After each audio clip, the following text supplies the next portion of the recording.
Hello students, कैसे बच्चों आप लोग। तो रोटेशनल मोशन का नेक्स्ट लेक्चर वो अपन स्टार्ट करते हैं बच्चों। पिछले लेक्चर में अपन ने टॉर्क बला घूर्ण वो देख लिया था, उसकी डेफिनेशंस देख ली थी अपन ने। उसी के एप्लीकेशन, उसी को कैसे आप अप्लाई करोगे, आओ ये और देख लेते हैं बच्चों अपन। तो आप लिखिए बच्चों, एक क्वेश्चन लिखिए आप इसके आगे। तो एक क्वेश्चन अपन लिख लेते हैं इसी में।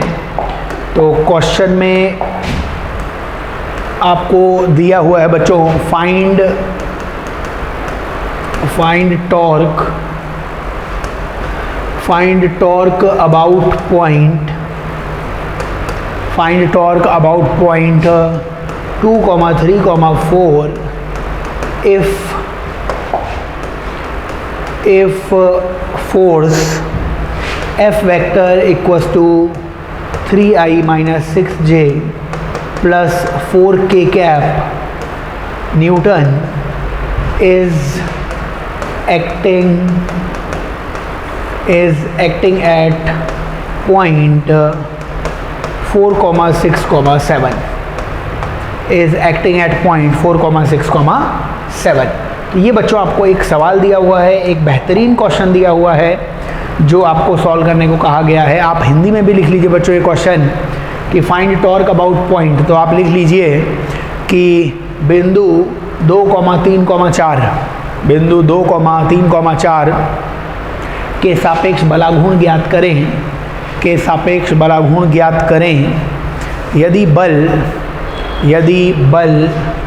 F सदिश बराबर 3i cap minus 6j cap plus 4k cap Newton बिंदु 4, 6, 7 पर आरोपित होता है। बिंदु 4, 6, 7 पर आरोपित होता है। बिंदु 4, 6, 7 पर आरोपित होता है। चलिए तो अपन इसका आंसर लिखते हैं बच्चों। अच्छा सवाल है, इससे आपके वेक्टर सदिश के कंसेप्ट, टॉर्क के फॉर्मूले, काफ़ी सारे पॉइंट क्लियर हो जाएंगे।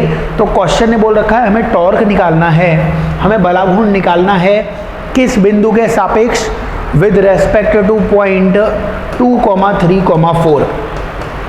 अब ये 2, 3, 4 के पॉइंट के अबाउट टॉर्क निकालना है, इस बिंदु के सापेक्ष आपको बलाघूर्ण निकालना है।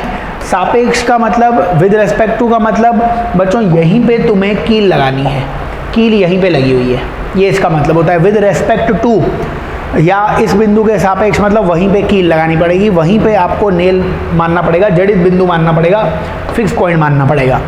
और एक और बिंदु, एक और पॉइंट दिया गया है 4, 6, 7। इस पॉइंट पे, इस बिंदु पे फोर्स लग रहा होगा।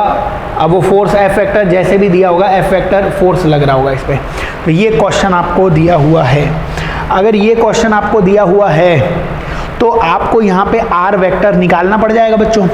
आर वेक्टर स्थिति सदिश, पोजीशन वेक्टर, वो आर वेक्टर होता था इस तरीके से, जो फिक्स पॉइंट होता था वहाँ से जिस पॉइंट पे फोर्स लग रहा है उसको जोड़ने वाला आर वेक्टर होता था।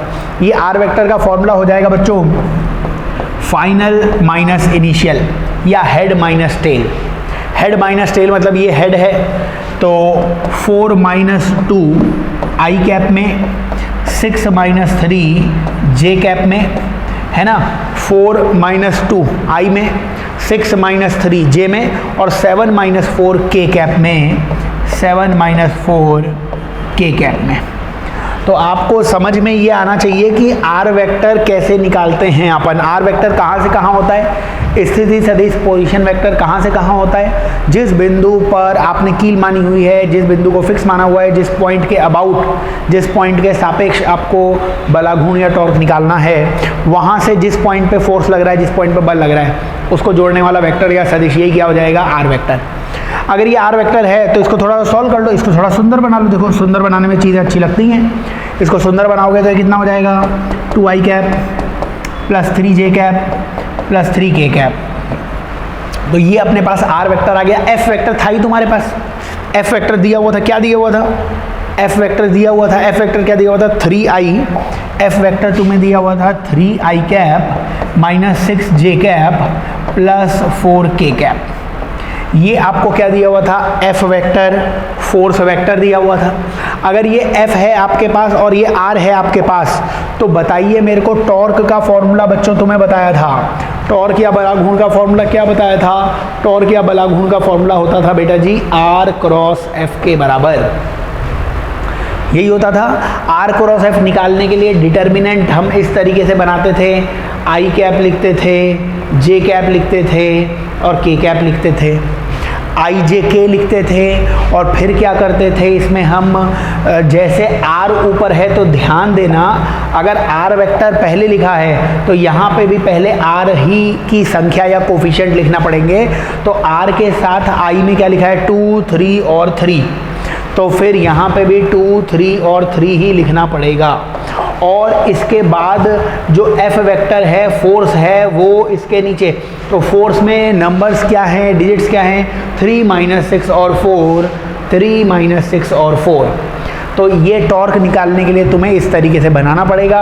इसको सॉल्व कैसे करते थे, इसको हल कैसे करते थे, तो टॉर्क हमारे पास आ जाएगा। हम सबसे पहले आई कैप लिखते थे बच्चों, आई लिखोगे तो आई के नीचे वाले नंबर्स ये 2 और 3 को छुपा लेना। इसके अलावा जो चारों नंबर दिख गए इनको क्रॉस मल्टीप्लाई कर लेना, मतलब कि 3 को 4 से मल्टीप्लाई करोगे तो 12 आ जाएगा, माइनस खुद से लगा लेना, और 3 को -6 से मल्टीप्लाई करोगे तो -18 आएगा, और माइनस माइनस यहाँ +18 आ जाएगा। ठीक है ना, आई कैप लिखा तो आई के नीचे वाले को छुपा लो। फिर बच्चों जे में -j लिखना पड़ेगा, -j लिखोगे तो -j के नीचे जो भी नंबर्स हैं इनको छुपा लेना। 4 नंबर्स बच गए, उनको फिर क्रॉस मल्टीप्लाई कर लेना, j के नीचे वाले नंबर्स को छुपा लिया। 2 को 4 से मल्टीप्लाई करेंगे 8, माइनस 3 को 3 से मल्टीप्लाई करेंगे 9। ठीक है, फिर के कैप आ जाएगा बच्चों। के कैप में क्या करोगे, के नीचे वाले नंबर्स को छुपा लीजिए। 2 को -6 से मल्टीप्लाई किया, 2 को -6 से मल्टीप्लाई किया तो -12, और 3 को 3 से यानी -9। तो ये हमारे पास क्या आ जाएगा, टॉर्क आ जाएगा। ये हमारे पास बलाघूर्ण आ जाएगा जो अपने को पूछा गया है। तो बताइए यहाँ से टॉर्क या बलाघूर्ण आ जाएगा। 12 और 8 कितना हो जाएगा बच्चों, 30 आई कैप। 12 और 8 आ जाएगा 30 आई कैप, और यहाँ 8 - 9 -1 आता, मतलब -j कैप आ जाएगा। ठीक है, और 12 और 9 -21 के कैप आ जाएगा। यही बलाघूर्ण, यही टॉर्क आ जाएगा अपने पास। तो याद करना है बच्चों अपने को, जब भी बलाघूर्ण या टॉर्क आपसे पूछा जाए तो बलाघूर्ण या टॉर्क या तो आपको सदिश या तो आपको वेक्टर दे दिए जाएंगे। जैसे इस सवाल में आर क्रॉस एफ निकालना था अपने को, तो आर वेक्टर। अब आर वेक्टर प्लीज निकाल लेना, ये आर डिस्प्लेसमेंट होता है, पोजीशन होता है, स्थिति होती है, वो फाइनल माइनस इनिशियल ही होता है, इनिशियल से फाइनल की तरफ, प्रारंभिक से अंतिम बिंदु की तरफ। इनिशियल कौन सा पॉइंट, जिसके अबाउट, जिसके सापेक्ष तुम्हें टॉर्क या बलाघूर्ण निकालना पड़ेगा, है ना। और वहीं से एक दूसरे अपन ने बिंदु को जोड़ा है, दूसरे पॉइंट को जोड़ा है जहाँ पे फोर्स लगाया हुआ है। तो ये आर वेक्टर पता होगा, हेड माइनस टेल कर दोगे, आपके पास वेक्टर आ जाएगा, सदिश आ जाएगा, और आर क्रॉस एफ से आंसर आ जाएगा। तो बहुत बार तो आपको आर क्रॉस एफ निकालना पड़ सकता है, लेकिन बच्चों क्रॉस मल्टीप्लिकेशन या ए क्रॉस बी का मतलब क्या होता था। ए क्रॉस बी का मतलब होता था बच्चों हमारे पास कि ए और बी आपस में लंबवत, ए और बी आपस में परपेंडिकुलर होने चाहिए। ठीक है, तो आपको पिछली क्लास में भी बताया था, मैं फिर बोल देता हूँ कि टॉर्क का फॉर्मूला आर क्रॉस एफ, ये हमने पिछली क्लास में पढ़ा था। टॉर्क का फॉर्मूला आर क्रॉस एफ, ये बिल्कुल सही फॉर्मूला है, लेकिन ये तभी लगाना जब आर वेक्टर मिले, सदिश मिले, मतलब आई जे के में आर और एफ मिले तब। लेकिन बहुत तेरी बार, मतलब बहुत सारी बार आपको आर और एफ वेक्टर में, सदिश में नहीं मिलेगा। तो बेटा जी आपको क्या करना है, जो बलाघूर्ण का परिमाण होगा, जो मैग्नीट्यूड होगा टॉर्क का, वो डायरेक्टली आर इंटू एफ से निकाल सकते हो। बट याद रखना इन दोनों के बीच में एंगल 90 डिग्री होना चाहिए।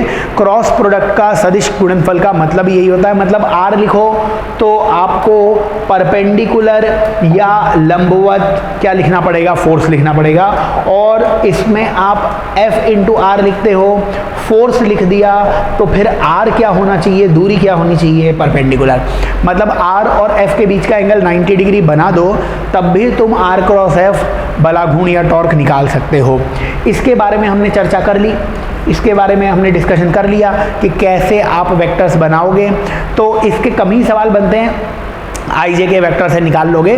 समझने वाली चीज़ें, जब आप ये फॉर्मूला ना लगा के ये दोनों फॉर्मूलेस लगा रहे हो, तब समझना भी पड़ेगा आपको चीज़ों को कि किस तरीके से फॉर्मूले लगाए जा रहे हैं। आओ बच्चों, हम धीरे धीरे क्वेश्चंस करते हैं और कोशिश करते हैं चीज़ें हमें समझ में आने लग जाएं। बताइए अगले क्वेश्चन में आप बच्चों ये लिखिए कि फाइंड टॉर्क, और क्वेश्चन में लिख लीजिए बच्चों कि बलाघूर्ण ज्ञात करें। फाइंड टॉर्क मतलब बलाघूर्ण ज्ञात करें। ये आपको बच्चों एक डिस्क दिया हुआ है, आपको एक चकती दी हुई है, एक डिस्क दिया हुआ है, और इस चकती में, इस डिस्क में बीच में एक कील लगा रखी है। ये एक डिस्क है, ये एक चकती है, बीच में कील लगा रखी है, मतलब ये चल नहीं सकती, केवल घूमेगी। इसमें अलग अलग तरीके के फोर्सेस, बल आ रहे हैं। एक फोर्स, एक बल इस तरीके से लगाया हुआ है, ये फोर्स F लगाया हुआ है बच्चों, ठीक है। ये स्पर्श रेखा, ये इसकी टेंजेंट है। एक और फोर्स लगाया हुआ है इस तरीके से, ये लगाया हुआ है 4F फोर्स। ये एंगल आ रहा है बच्चों 30 डिग्री का। और एक और फोर्स, एक और बल वो लगाया हुआ है अपन ने यहाँ पे 6F का।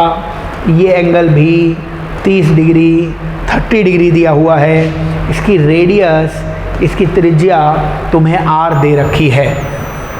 तो ये सवाल आपसे पूछा गया है, आपसे टॉर्क पूछा गया है, आपसे बलाघूर्ण पूछा गया है, आपको ये सब निकाय, ये सब सिस्टम दिया हुआ है। अब बच्चों अगर अपन इसमें आंसर निकालेंगे, अगर अपन इसका टॉर्क निकालें, अगर हम टॉर्क का आंसर लिखें यहाँ पे, तो टॉर्क का आंसर लिखने के लिए आपको मैंने कुछ पॉइंट्स बताए हैं बच्चों। जब भी टॉर्क लिखना हो, जब भी बलाघूर्ण लिखना हो, प्लीज़ आप पता लगाएंगे टॉर्क किसके अबाउट लिखना है, टॉर्क किस बिंदु के सापेक्ष लिखना है। टॉर्क किसके अबाउट मतलब कील कहाँ लगी हुई है बच्चों। अगर कील नहीं लगी होगी तो ऑब्जेक्ट नहीं घूमेगा, तो टॉर्क का मतलब ही नहीं है। तो प्लीज़ आप पता लगाएं कि क्वेश्चन ने बताया हुआ है कि आपको कि कील कहाँ लगी हुई है। जैसे इस क्वेश्चन ने कुछ बोला नहीं है, डायरेक्टली कील दे दी, इस पॉइंट को तुम O मान लो। तो हम जो टॉर्क निकालेंगे दैट इज अबाउट O, इसे पढ़ेंगे टॉर्क अबाउट O या बलाघूर्ण बिंदु O के सापेक्ष। इसका मतलब पढ़ा लिखा आदमी समझेगा कील कहाँ लगी हुई है, कील O पॉइंट पर लगी हुई है ना। बिना कील के तो घूम ही नहीं सकती कोई चीज़। तो जब भी टॉर्क निकालें, जब भी बलाघूर्ण निकालें, मेक श्योर कि आपको पता हो कि कील कहाँ पे लगी हुई है, उसी बिंदु के अबाउट, उसी पॉइंट के अबाउट टॉर्क निकालना पड़ेगा। चलिए अब इस टॉर्क का आंसर लिखते हैं हम। तो ये मेरे को F दिखा, फोर्स F, ठीक है। अगर ये फोर्स F है तो बताइए मेरे को इस F के मेरे को लंबवत या परपेंडिकुलर डिस्टेंस या दूरी लिखनी पड़ेगी, कील से डिस्टेंस। अब R जो होता था, पिछले सवाल में बताया ना, R क्या होता था, जहाँ फोर्स लग रहा है, जहाँ बल लग रहा है और जहाँ कील है, उन दोनों के बीच में R वेक्टर आता था। अभी भी वही R होगा, बट ऐसा R बनाना जो दिए गए F के परपेंडिकुलर हो। देखो ये F है और ये मेरे को 90 डिग्री ये लंबवत दिख रहा है। ये दूरी रेडियस या त्रिज्या R के बराबर आ जाएगी। तो बताइए क्या ये F और R एक दूसरे के परपेंडिकुलर है, लंबवत है? तो इस F का बलाघूर्ण या टॉर्क आ जाएगा F इंटू R, ठीक है। मैं खुद मान लेता हूँ अगर ऑब्जेक्ट ऐसे घूमेगा, मतलब क्लॉकवाइज घूमेगा ऑब्जेक्ट, तो मैं प्लस मानूंगा, है ना। ऐसे अगर घूमेगा ये चकती या डिस्क तो मैं प्लस मानूंगा। तो मैंने इसके आगे प्लस लगा दिया, मतलब ये ऑब्जेक्ट इस F के कारण कैसे घूमेगा बताओ। ऐसे धक्का देंगे तो ऐसे ही तो घूमेगा ना प्लस में, तो खुद से प्लस मान लिया मैंने। चलिए फिर से मेरे को बताइए, इस फोर्स, इस बल का बलाघूर्ण या टॉर्क मैं लिख चुका हूँ। एक दूसरा फोर्स है, एक दूसरा बल है बच्चों। ये बल, ये फोर्स 4F है।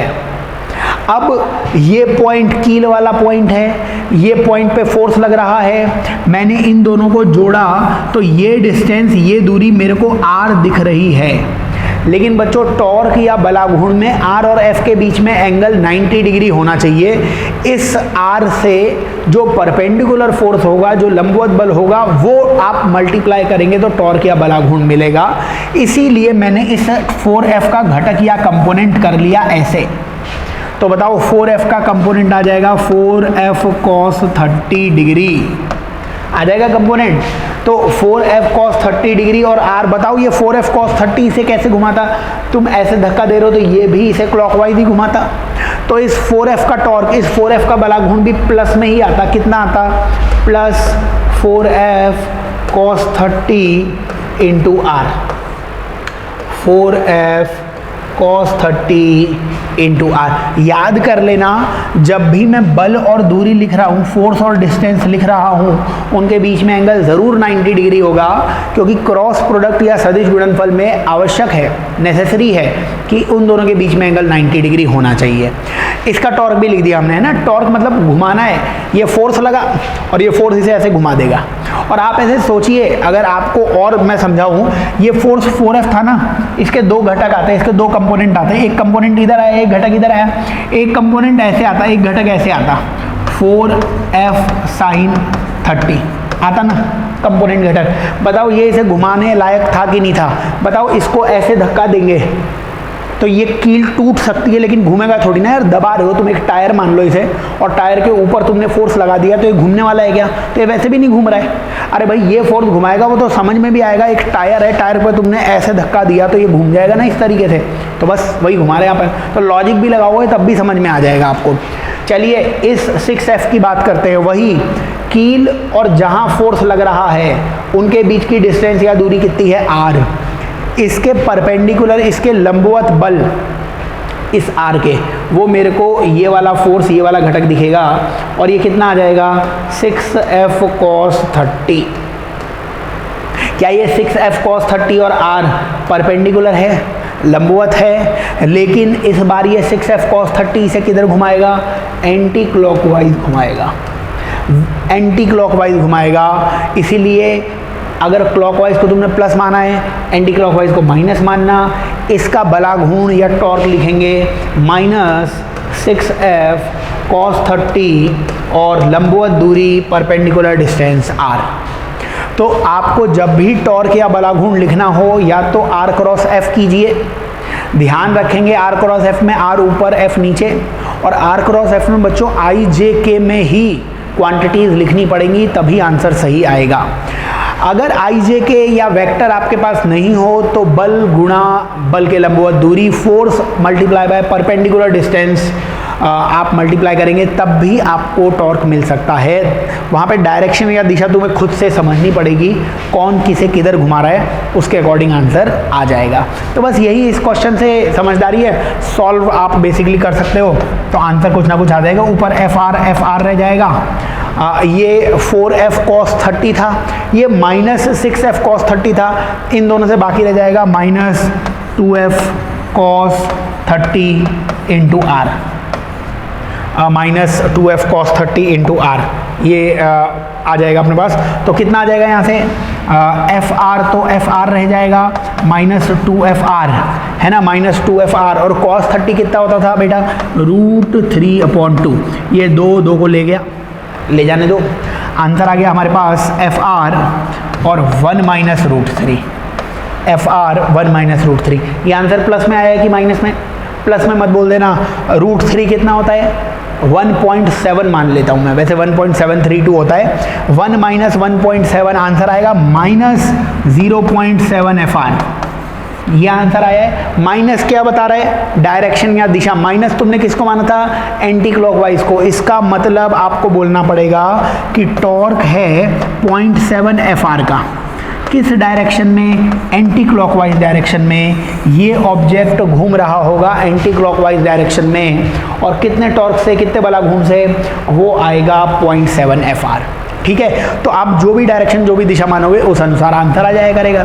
तो ऐसे बहुत सारे क्वेश्चन बनेंगे और टॉर्क के बहुत अच्छे अच्छे सवाल कर लेते हैं अपन और समझते हैं कि टॉर्क तुम्हें कैसे कैसे अप्लाई करना पड़ेगा क्वेश्चंस में।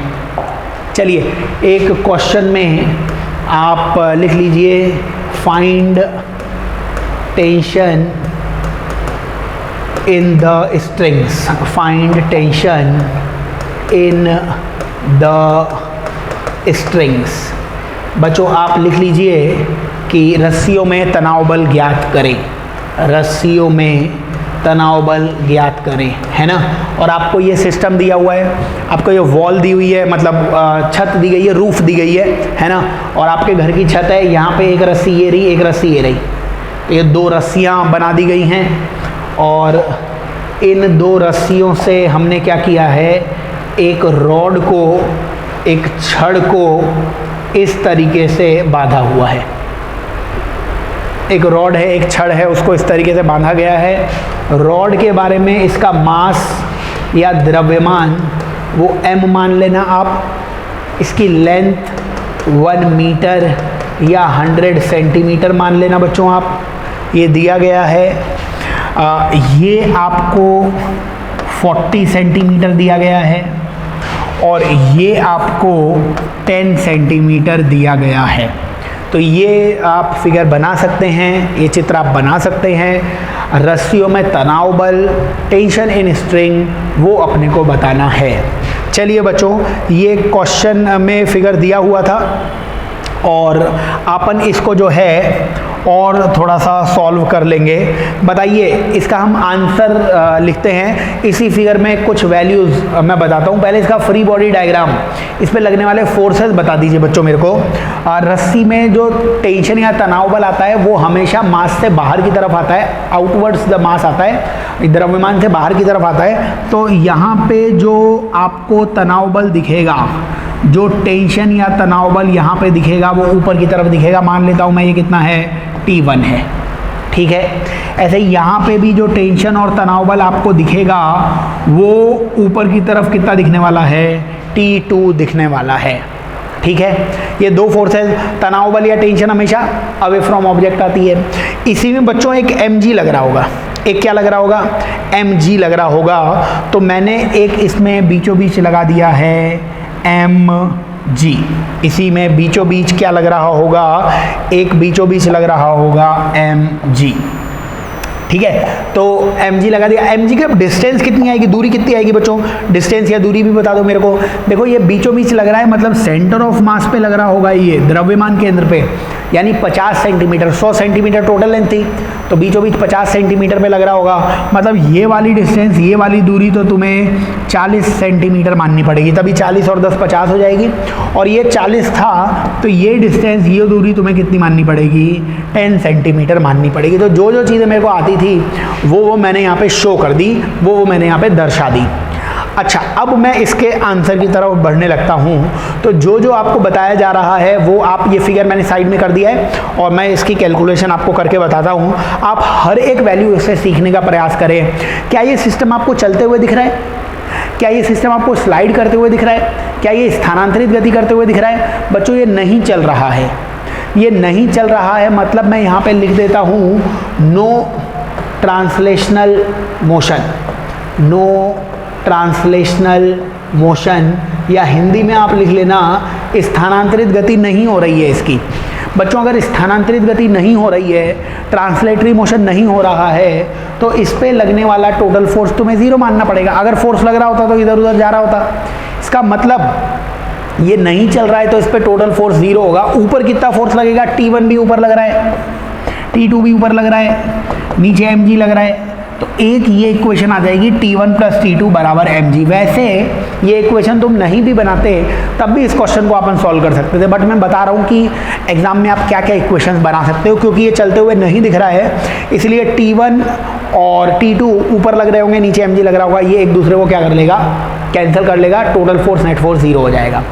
अब बताइए, चलते हुए नहीं दिख रहा, क्या ये रॉड, क्या ये छड़ आपको घूमते हुए दिख रही है बच्चों, क्या ये घूमते हुए दिख रही है, नहीं घूमते हुए नहीं दिख रही है। तो वापस से मैं लिख लेता हूँ no rotational motion, no rotational motion, no rotational motion.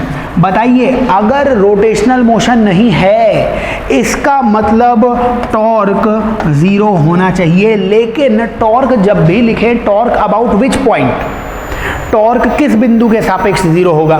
किस बिंदु के सापेक्ष का मतलब, किस पॉइंट का मतलब, कील कहाँ पे मान सकते हो ये बताओ मेरे को। अगर इस रॉड में तुमने इधर कील लगा दी होती तो ये घूम जाती क्या? इधर कील लगा दी होती तो घूम जाती क्या? अरे ये नहीं घूमती, कील कहीं पे भी लगा दो, कील लगाने से घूमने थोड़ा ना लग जाएगी। जैसे तुम बैठे हुए और कील लगा दी, अपने आप घूमने लग गए। अरे अगर नहीं घूम रहे हो तो कील कहीं पर भी लगा दो, नहीं घूमोगे। इसका मतलब टॉर्क सभी बिंदुओं के सापेक्ष ज़ीरो होगा। Torque at every point will be zero. Torque zero होगा। टॉर्क ज़ीरो किसके अबाउट होगा? Torque at each point equals to zero, या हिंदी में लिख लेना टॉर्क सभी बिंदुओं के सापेक्ष ज़ीरो होगा। ठीक है। अब क्यों बिंदु का इंपॉर्टेंस क्यों है, पॉइंट का इंपॉर्टेंस क्यों है? क्योंकि यार कील कहाँ लगी हुई है, कील लगी होगी तभी तो घूमने फिरने की बात करोगे ना आप।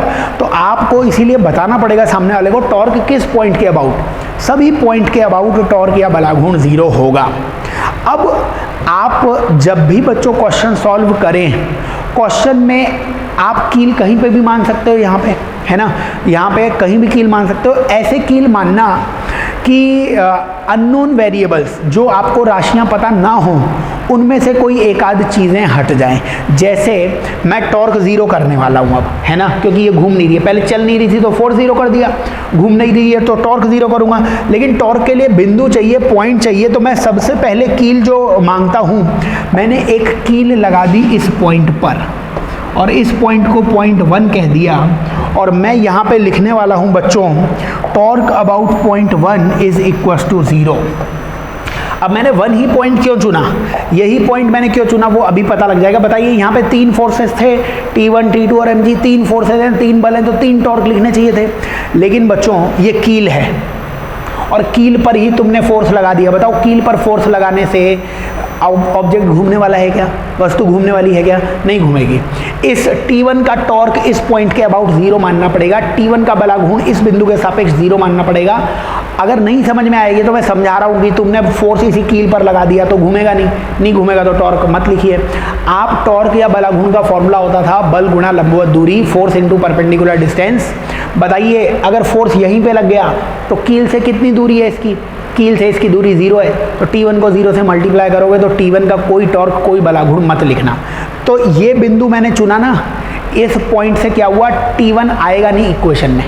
अगर तुम ये वाला पॉइंट चुनते तो T1 भी आता, उसमें T2 भी आता और mg भी आता, तो फिर T1 T2 आ जाता तो सॉल्व नहीं कर पाते। इसलिए चतुराई से अपन ने ये पॉइंट चुना, इस पॉइंट से T1 का टॉर्क कितना हो गया, ज़ीरो।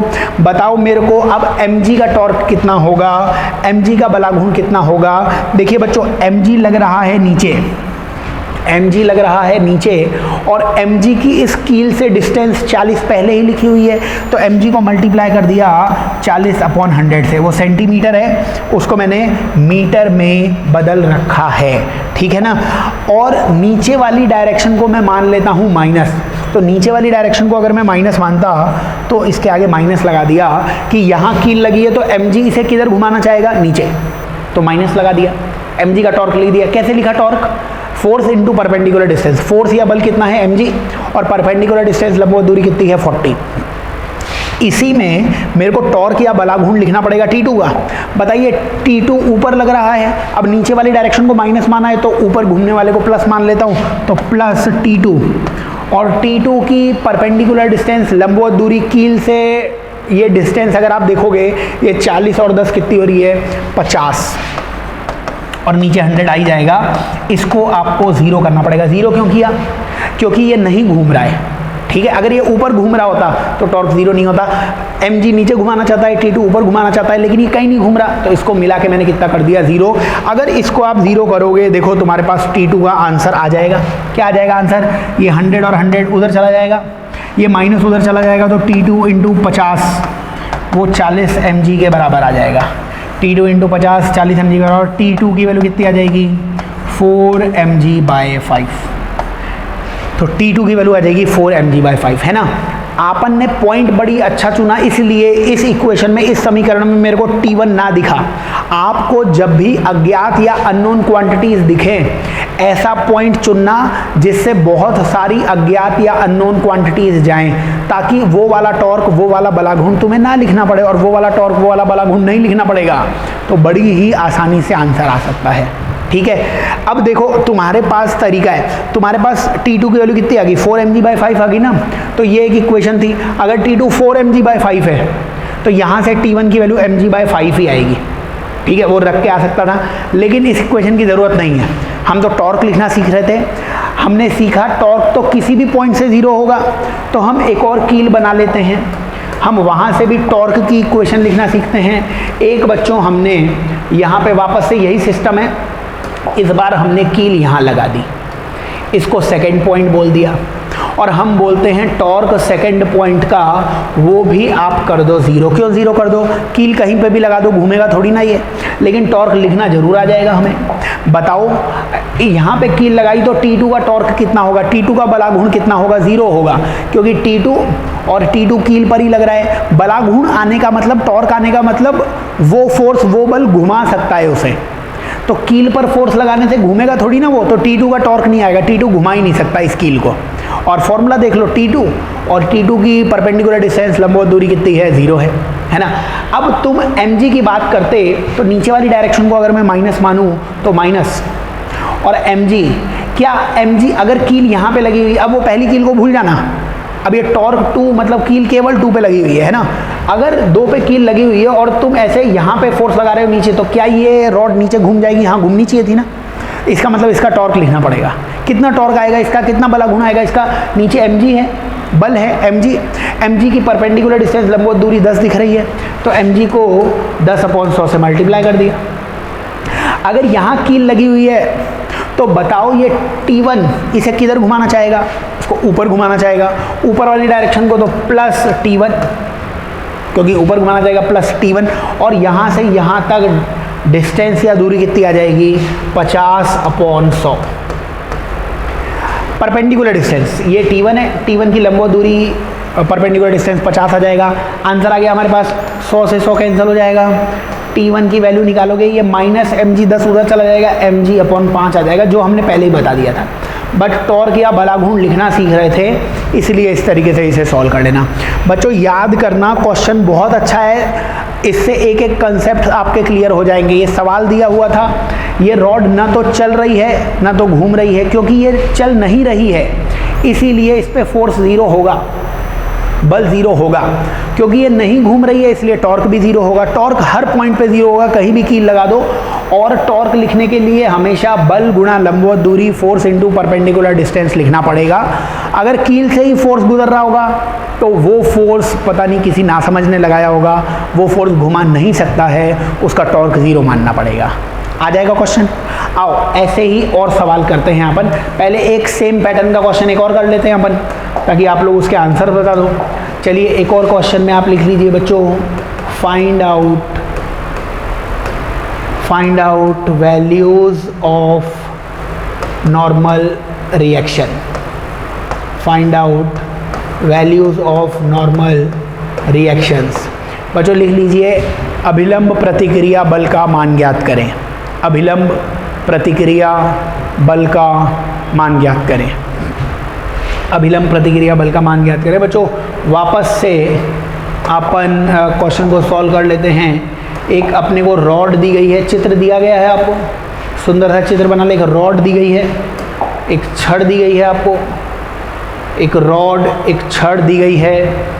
यहाँ पे एक सपोर्ट है, एक पत्थर लगा दिया इधर, एक पत्थर लगा दिया इधर। इस रॉड का मास या द्रव्यमान तुम m मान लेना, ठीक है। मास या द्रव्यमान इसका कितना मान लेना, m मान लेना। और इसकी लेंथ या इसकी लंबाई वही 1 सेंटीमीटर या 1 सेंटीमीटर तो क्या 1 मीटर मान लेना आप इसकी लेंथ या लंबाई। ठीक है, 1 मीटर मान लेना, उसको आप 100 सेंटीमीटर भी लिख सकते हो। तो ये इसकी लंबाई दे रखी है। नॉर्मल रिएक्शन या अभिलंब प्रतिक्रिया बल हमें चाहिए, और इसमें कुछ डिस्टेंसेस दे रखी हैं, कुछ दूरियां दे रखी हैं अपने को। ये दूरी, ये डिस्टेंस 20 सेंटीमीटर दी हुई है, और ये डिस्टेंस, ये दूरी 40 सेंटीमीटर दी हुई है। अब आपको क्वेश्चन सॉल्व करने को कहा गया है, ठीक है। तो ये आप फिगर बना लीजिए। नॉर्मल रिएक्शन या अभिलंब प्रतिक्रिया बल वो हमसे पूछी गई है कि कितनी आने वाली है। तो एक सुंदर कलर मैं यहाँ पे चुन लेता हूँ, मान लीजिए, चलिए एक ये बहुत ही सुंदर कलर दिखा मेरे को। तो यहाँ पे बच्चों एक तो इस पॉइंट पे, ये जो पॉइंट है, इस पॉइंट पे अपने को नॉर्मल रिएक्शन या अभिलंब प्रतिक्रिया बल दिखेगी, है ना। नॉर्मल रिएक्शन या अभिलंब प्रतिक्रिया बल वो कांटेक्ट फोर्स होता है, संपर्क बल होता है, यही कांटेक्ट है। तो इस पॉइंट पे नॉर्मल रिएक्शन आएगी ऊपर की तरफ, ठीक है, और इस पॉइंट पर भी नॉर्मल रिएक्शन या अभिलंब प्रतिक्रिया बल किधर आएगी, ऊपर की तरफ आ जाएगी, ठीक है। और mg भार या वेट वो बीचों बीच आ जाएगा। तो ये इसलिए ऐसे शो किया हुआ है ताकि आपको सब नज़र आ जाए। इसकी वैल्यूज़ लिख देता हूँ मैं। यहाँ पे मैंने वैल्यू मान ली, यहाँ पे लग रहा होगा n1, इधर लग रहा होगा n2, इधर नीचे की तरफ लग रहा होगा mg। डिस्टेंसेज या दूरियां, ये mg सेंटर ऑफ मास द्रव्यमान केंद्र पे लगेगा, बीचों बीच लगेगा, दोनों सिरों से, दोनों किनारों से 50 सेंटीमीटर की दूरी पर लगेगा। ये 20 है तो ये दूरी, ये 30 सेंटीमीटर होनी ही पड़ेगी। ये दूरी, ये डिस्टेंस 30 सेंटीमीटर होनी ही पड़ेगी। और ये 40 है तो इस दूरी को 10 सेंटीमीटर बच्चों होना ही पड़ेगा। कोई ऑप्शन, कोई चारा नहीं है।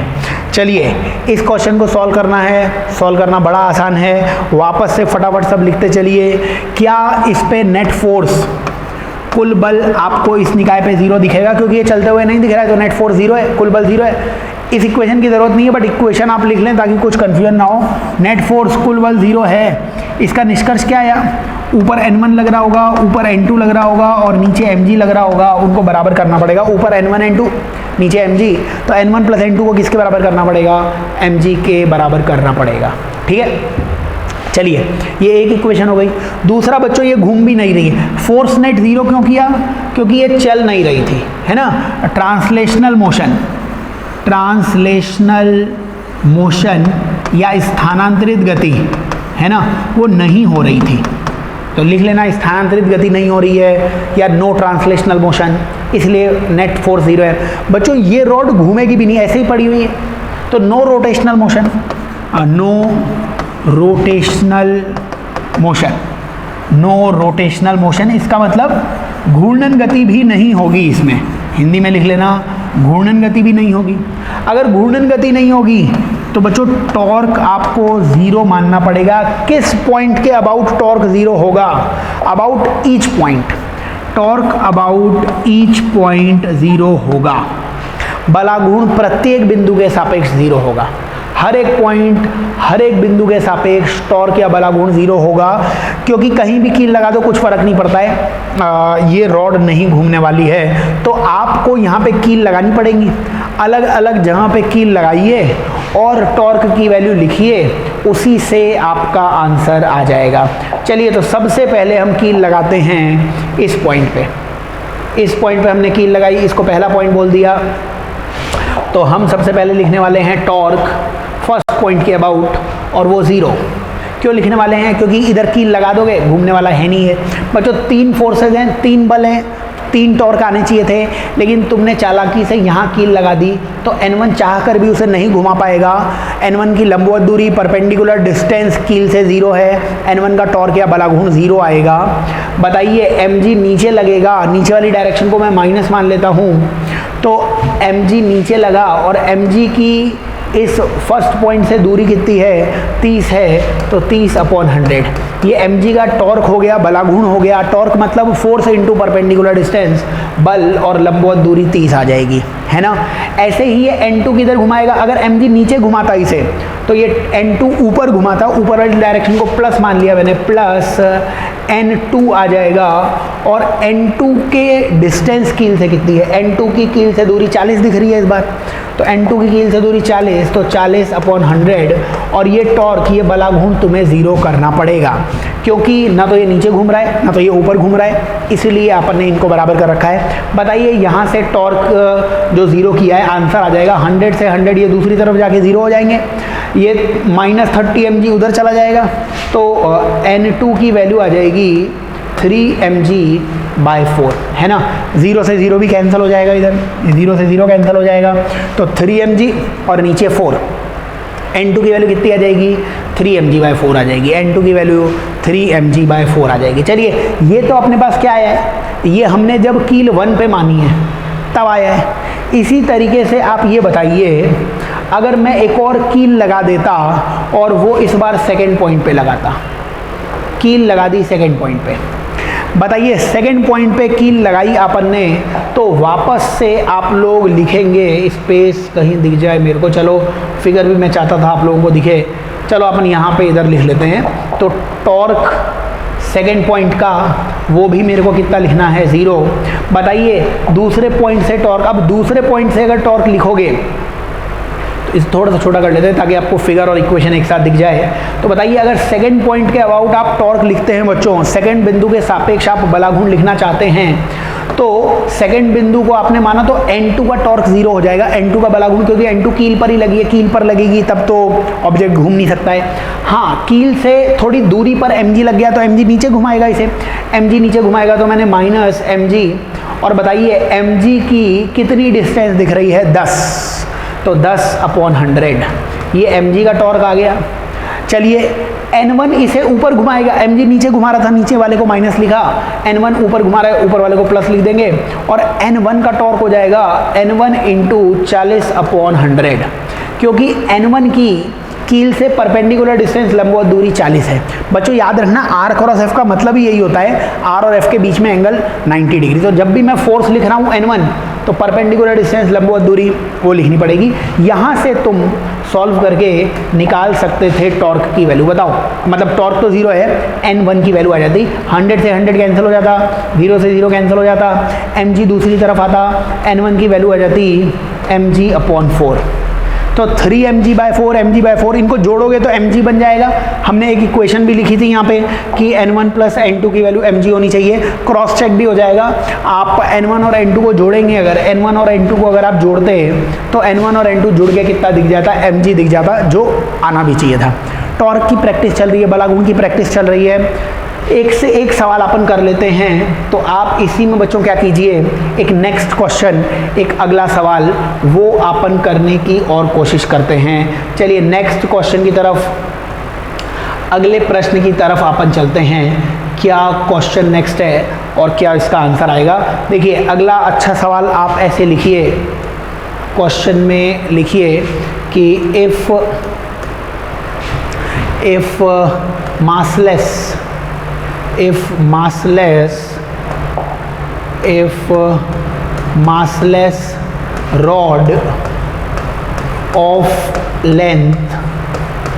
massless rod of length L is attached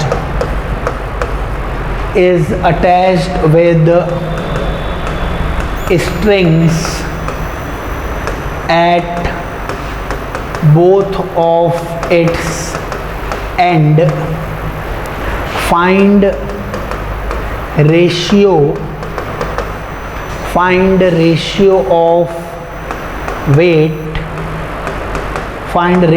of weight W1 and W2 if rod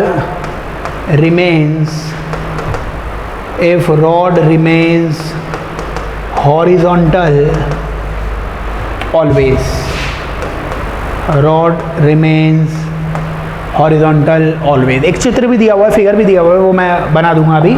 आप ये क्वेश्चन बच्चों हिंदी में भी लिख लीजिए।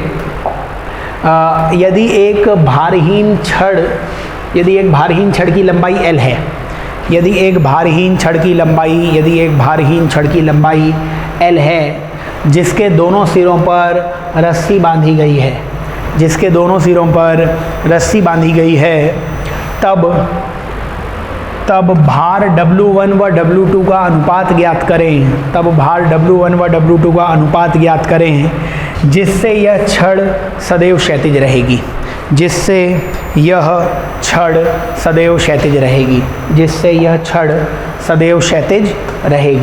तो आपको बच्चों एक फिगर भी दिया हुआ है इसमें, अच्छा सवाल है और क्वेश्चन में फिगर दिया हुआ है। एक ये आपके घर की कोई छत मान ली हमने और ये एक बहुत ही सुंदर सी रॉड है, एक बहुत ही मासूम सी छड़ है ना। सुंदर रॉड बन नहीं रही, सुंदर रॉड, चलिए सुंदर छड़ बन गई है और इसको रस्सी से जोड़ रखा है इधर, इस पॉइंट को भी रस्सी से जोड़ रखा है इधर।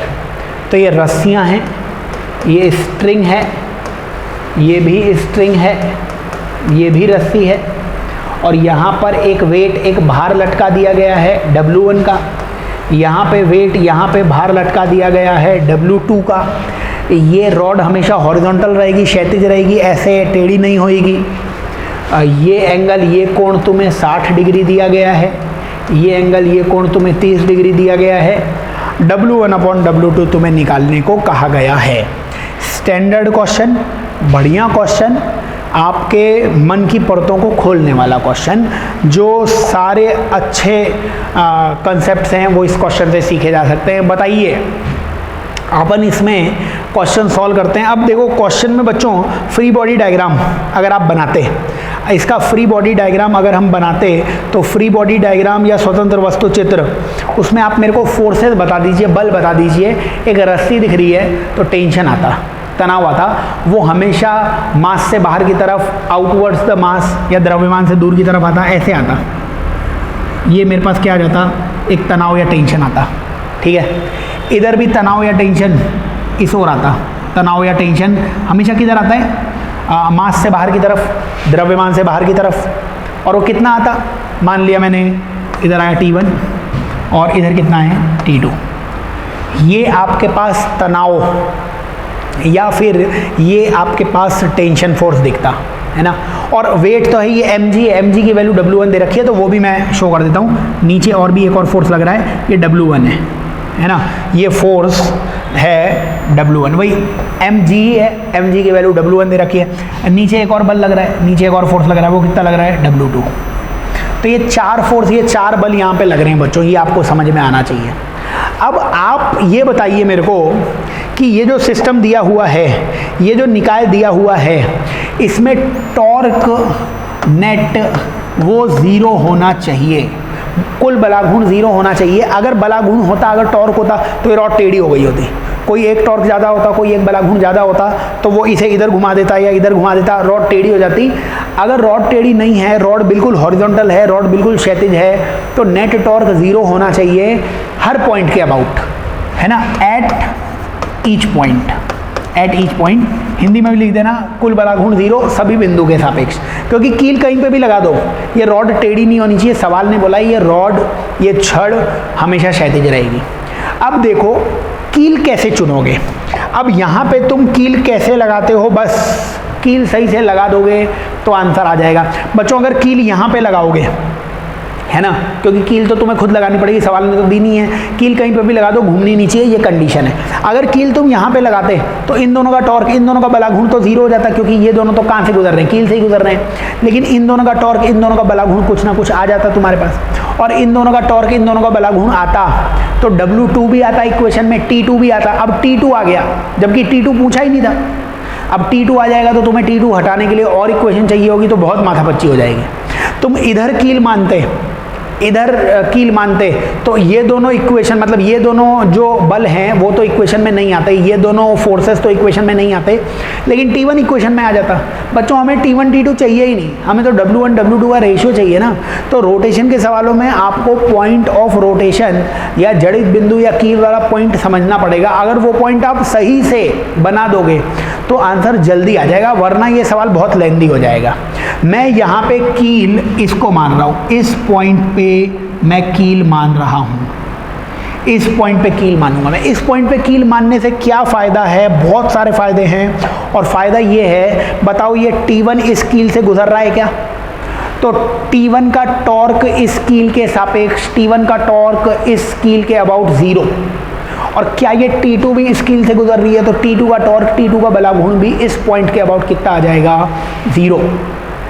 ठीक है, तो अब अपने पास जो इक्वेशन या समीकरण लिखोगे, इस पॉइंट को अगर मैं O बोल देता तो टॉर्क अबाउट O वो मैं 0 करता, बलाघूर्ण O के सापेक्ष 0 करता मैं। और अब इक्वेशन, अब समीकरण में केवल W1 W2 ही आएगा, T1 T2 नहीं आएगा। क्यों नहीं आएगा? T1 जो है वो ऐसा फोर्स है जो कील पर ही लगा देगा। बताओ कील पर लगा दोगे फोर्स तो ऑब्जेक्ट घूम सकता है क्या? तो इसका टॉर्क 0 आ जाएगा। और मैथ्स लगा दो अगर आपको फिजिक्स नहीं समझ में आ रही हो। फोर्स और फोर्स की लंबवत दूरी, परपेंडिकुलर डिस्टेंस कील से कितनी है? 0 है। ये फोर्स तो खुद ही गुजर गया, ये फोर्स भी कील से ही गुजर गया। वेक्टर इस वेक्टर को उठा के यहाँ पे रख सकते हो। वेक्टर मूवेबल होते हैं स्पेस में, सदिश जो होते हैं वो चल सकते हैं ना, परिमाण दिशा बदली नहीं है, वो इसी दिशा में जा रहा है, इसी डायरेक्शन में जा रहा है। तो T1 T2 का टॉर्क 0 है, T1 T2 नहीं आएगा।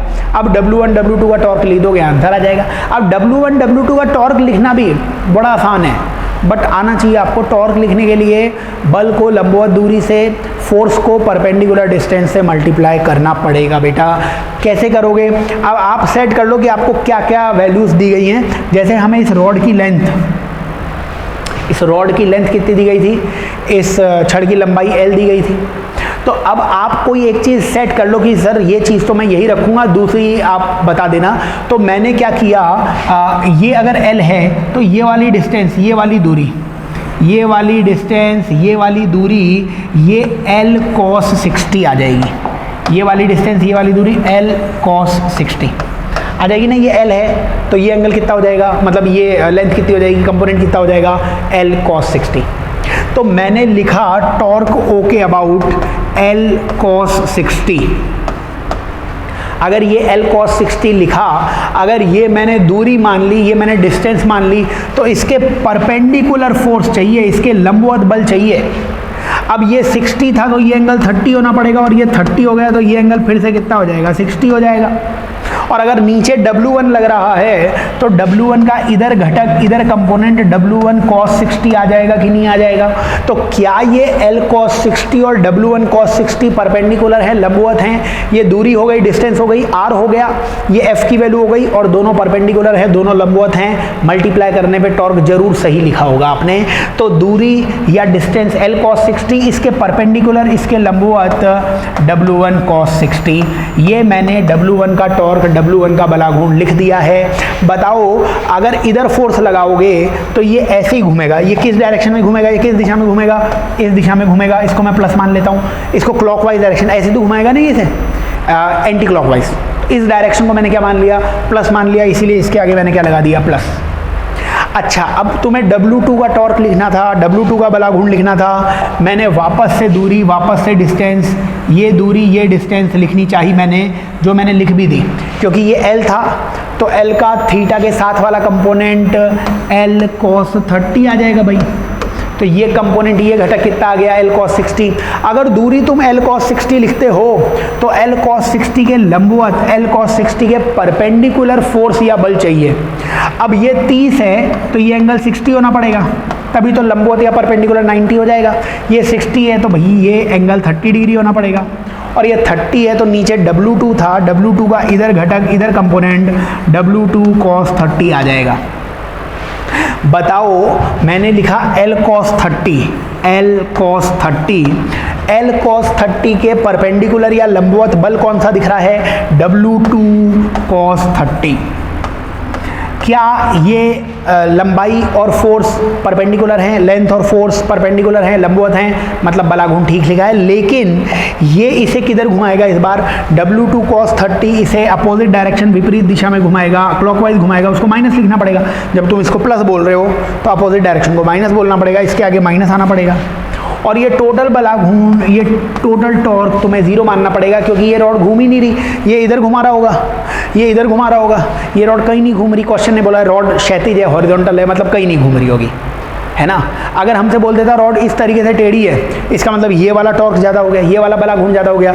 अगर ये रॉड इस तरीके से है तो ये वाला टॉर्क, ये वाला बला घूर्ण ज़्यादा हो जाता, वो भी कंडीशन निकाल सकते थे। तो अभी आपको, क्योंकि ये कहीं नहीं घूम रही है इसलिए टॉर्क इस तरीके से लिखा हुआ है। लेंथ या लंबाई कैसे भी लिख दो, कोई भी लिख दो, उसके परपेंडिकुलर फोर्स, उसके लंबवत बल लिखना पड़ेगा, ठीक है। वो मैं एक और तरीके से यहाँ पे टॉर्क बता दूंगा। पहले आंसर एक बार इसका कंप्लीट कर लेते हैं अपन। तो ये सॉल्व कर लेना फिर से। तो कितना आ जाएगा ये, यहाँ से टॉर्क अबाउट ओ वो 0 किया ही था, बोलो ये कितना आ जाएगा, W1L cos स्क्वायर 60, ठीक है। ये आ जाएगा W1L और cos स्क्वायर 60, ये माइनस था, दूसरी तरफ जाके वो आ जाएगा बच्चों W2L cos square 30, W2L cos square 30। यहाँ से तुम्हारे पास ये L और L को तुम कैंसिल कर सकते थे, तो W1 और cos 60 कितना होता था बच्चों, cos 60 होता था 1/2 का स्क्वायर 1/4। ये W2 cos स्क्वायर 30 √3/2 का स्क्वायर 3/4। यहाँ से W1/W2 वो आ जाएगा 3/1। W1/W2 कितना आ जाएगा, 3/1 आ जाएगा। तो यही इस क्वेश्चन का आंसर आ जाएगा। W1/W2 का रेशियो आ जाएगा 3:1, ठीक है।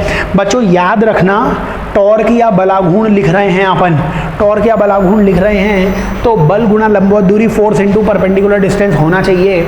इस सवाल में कील चुनना बहुत ज़रूरी है। इस सवाल में अगर कील का पॉइंट किसके अबाउट टॉर्क वो आप ठीक से लिख दोगे तो आंसर आ जाएगा। मैं एक और तरीके से टॉर्क लिखना बताऊंगा आपको, एक सेकेंड मेथड और, ताकि आपके मन में कोई कन्फ्यूजन ना रहे। एक इसका सेकेंड मेथड, आंसर तो खैर सेम ही आएगा।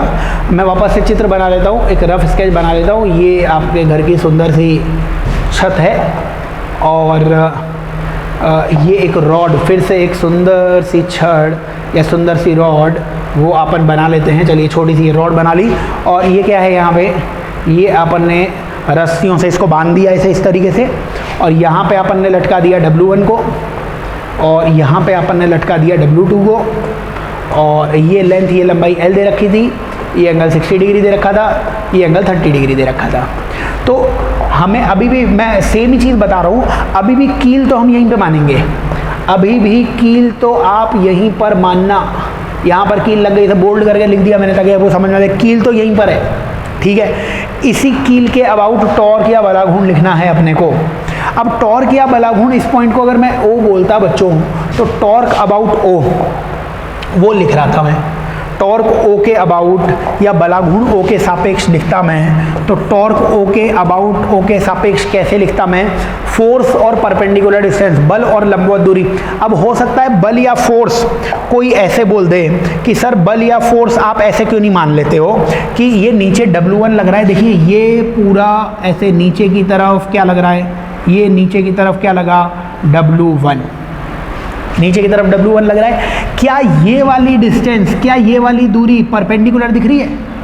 तो बच्चों इसको मल्टीप्लाई करने पर भी टॉर्क वही आना चाहिए, बलाघूर्ण वही आना चाहिए, समझ रहे हो। अपने को तो क्या है, फोर्स और परपेंडिकुलर डिस्टेंस, बल और लंबवत दूरी, उसको मल्टीप्लाई करो, टॉर्क आ जाना चाहिए। तो अभी अब मैं टॉर्क कैसे लिखता, देखो टॉर्क में मैंने W1 लिख दिया, टॉर्क में मैंने क्या लिख दिया, टॉर्क में मैंने लिख दिया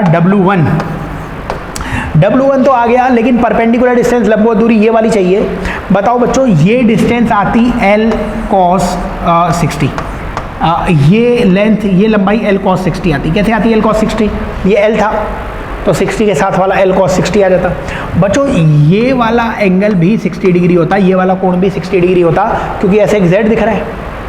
बच्चों कंपोनेंट या घटक हमेशा अपन करते हैं जब एक एंगल 90 डिग्री होता है ना, लंबवत घटक होते हैं, परपेंडिकुलर कंपोनेंट्स होते हैं, एक साइन एक कॉस, साइन कॉस हमेशा 90 डिग्री के ट्रायंगल में ही लगता है। ये 60 था, ये 30 था, ये वाला एंगल 90 था, इसीलिए कंपोनेंट कर रहे थे। अब देखो ये ऊपर वाला ट्रायंगल, ऊपर वाला जो ट्रायंगल है, ऊपर वाला जो त्रिभुज है, उसमें भी ये एंगल 90 है। ये जो भी लंबाई है, ये वाली लंबाई क्या होनी चाहिए थी, cos 60 से मल्टीप्लाई करनी चाहिए थी अपने को, समझ रहे हो। ये जो भी लंबाई है उसका cos 60 वाला ही कंपोनेंट तो होता, थीटा के साथ वाला घटक, थीटा के साथ वाला कंपोनेंट cos 30 होता है। ये लंबाई जो भी है उसको किससे मल्टीप्लाई कर दो, cos 60 से। अब ये लंबाई खुद कितनी है, L cos 60, तो ये लंबाई, ये लेंथ कितनी आ जाएगी, L cos 60 इंटू cos 60। क्यों आ गई, L cos 60 तो खुद थी है, और cos थीटा कंपोनेंट कर लिया, तो ये लेंथ, ये लंबाई कितनी आ गई, एल कॉस स्क्वायर 60। क्या ये एल कॉस स्क्वायर 60 W1 के परपेंडिकुलर है, लंबवत है? मल्टीप्लाई कर दो, W1 को मल्टीप्लाई कर दो एल कॉस स्क्वायर 60 से। ये बच्चों आपने लिख दिया बलाघूर्ण या टॉर्क W1 का। और देखो पहले भी यही आया था, W1 एल कॉस स्क्वायर 60। देखो W1 एल कॉस स्क्वायर 60 पहले भी बलाघूर्ण या टॉर्क यही आया था। आप कैसे भी मल्टीप्लाई करो, लेकिन फोर्स और परपेंडिकुलर मतलब फोर्स और डिस्टेंस, बल और दूरी लंबवत होनी चाहिए, तो टॉर्क सेम ही आएगा। वापस से मैं एक बार और बताता हूँ आपको। जैसे मान लो अपने को दूसरा W2 वाला टॉर्क लिखना पड़ता, तो W2 किधर लग रहा था? W2 ऐसे नीचे लग रहा था, ये W2 था। तो अभी अपने को वापस से परपेंडिकुलर या लंबवत दूरी ये वाली लेनी पड़ेगी, यही तो है परपेंडिकुलर या लंबवत। तो आप वापस से क्या करते, वापस से अपन ये डिस्टेंस या ये दूरी निकालते। ये डिस्टेंस या ये दूरी कितनी आ जाती? ये डिस्टेंस या ये दूरी अगर अपन निकालते तो ये आ जाती बेटा वापस से L cos 30। ठीक है, ये L है तो 30 के साथ वाला L cos 30 आ जाता, और ये एंगल फिर से 30 डिग्री हो जाता।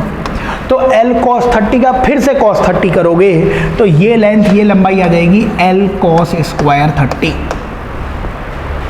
तो W2 को किससे मल्टीप्लाई करना पड़ता? L cos स्क्वायर 30 से, जिसके टॉर्क को, टोटल टॉर्क को, टोटल बलाघूर्ण को 0 करना पड़ता। चिन्ह या साइन ज़रूर लगा देना। ये W1 इसे कैसे घुमाता? ये W1 इसे ऐसे घुमाता, है ना, ऐसे घुमाता। अगर कील यहाँ पे लगी हुई है और तुम यहाँ से खींचोगे तो ऐसे ही तो घूमेगा। कील मतलब सेंटर, केंद्र, तो ये ऐसे घूमेगा। और W2 इसे ऐसे घुमाएगा। तो किसी एक को अगर प्लस मानोगे तो किसी एक को माइनस मानना पड़ेगा, क्योंकि दोनों विपरीत अपोजिट डायरेक्शन में घुमा रहे हैं। सॉल्व पहले भी किया हुआ है, W1 बाई W2 है जो पहले आंसर आ रहा था वो ही अभी आ जाएगा, है ना। 3 आया था कि 1/3 आया था, W1 बाई W2 3 आया था, तो W1 बाई W2 अभी भी 3 ही आएगा सॉल्व करने पे। तो याद रखें बलाघूर्ण या टॉर्क के क्वेश्चन हो जाएंगे। कैसे अपने को बलाघूर्ण या टॉर्क निकालना है, उसके क्वेश्चंस जो यहाँ पे बता रखे हैं उनको बड़ी ही अच्छी तरीके से समझें, ताकि टॉर्क और बलाघूर्ण का कोई भी क्वेश्चन, कोई भी प्रश्न है वो गलत ना हो। तो बच्चों टॉर्क या बलाघूर्ण की थोड़ी और प्रैक्टिस हम नेक्स्ट लेक्चर में करेंगे। तब तक आप पढ़ते रहिए, डॉक्टर बनिए, इंजीनियर बनिए।